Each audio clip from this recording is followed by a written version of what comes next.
Guys, welcome back to my channel. তো আজকে আবার একটা নতুন ভিডিও নিয়ে চলে এসেছি।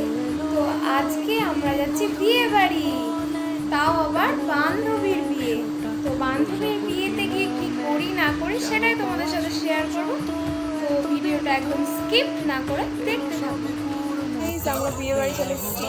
আমাদেরকে কেমন লাগছে অবশ্যই কমেন্ট করে জানাবো। গাইস, আমরা ভিতরে যাচ্ছি। চার হাত যেন এক হয়ে থাকে, কোনেরই তো সাজে অন্তরে আজে আনলে তুমি। দেখো, আমাদেরকে থালা গ্লাস দিয়ে দিয়েছে অলরেডি। শুভ শুভ শুভ এ ফাগুনেরই মাসে, ও আলো আলো সবই তোমাকে দেখে হায়। শুভ শুভ শুভ যা কিছু চারিপাশে। তো গাইস, ভিডিওটা এই অবধি। ভালো লাগলে লাইক, কমেন্ট এন্ড সাবস্ক্রাইব করে দিও। Tata, love you all.